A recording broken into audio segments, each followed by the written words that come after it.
things, please. Respect and facts. Go ahead. So a couple of facts. I'm American. I'm Jewish. My family lives in Israel. I just lived in Israel for the last 4 months. I got back 2 weeks ago.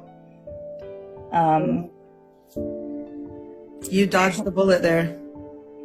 Literally. So what I think everyone who's never been to Israel and to Palestine don't really understand.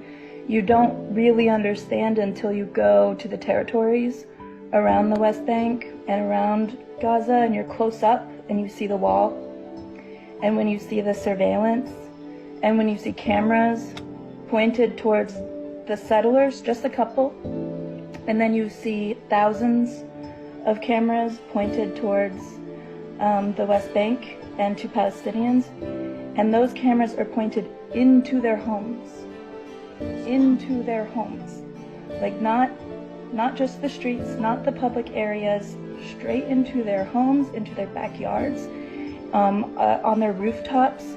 I mean, until you see it, and you see that there are, on the checkpoints, there are autonomous weapons loaded and ready to shoot someone based on video footage, and that those autonomous weapons are pointed on one side.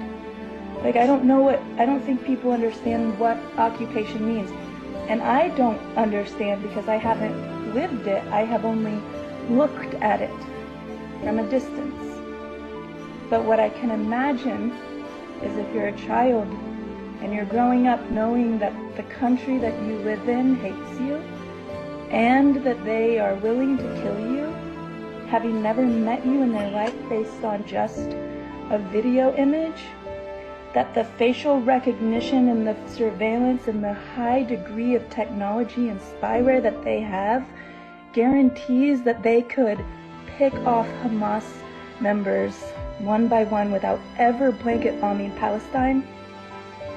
There's no way that this level of intelligence that Israel has doesn't dictate that what they're doing is massacre and it's genocide, and that the occupation is inhumane, and that it's not based in religion, it's not based in who was there first, and it's not based in a tit for tat.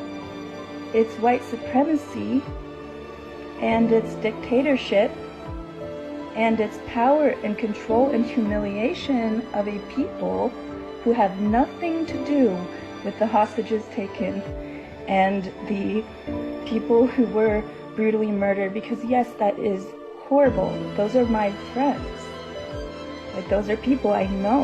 Like, I still have a family member who's missing, and we're giving DNA trying to figure out where they are. We don't know if they're dead or alive.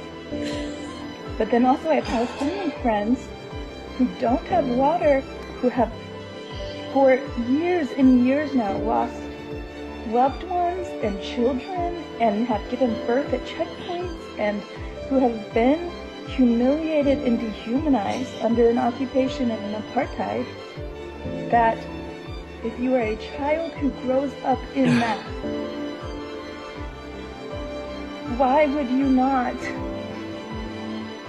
fight for your dignity or stand up for your freaking rights? And if it's about who was there first, then America needs to take a good long look at the reservations that we put all these Native Americans into, and the poverty that they live under. If it's this land belongs to whoever was here first, then we have a big reckoning to do.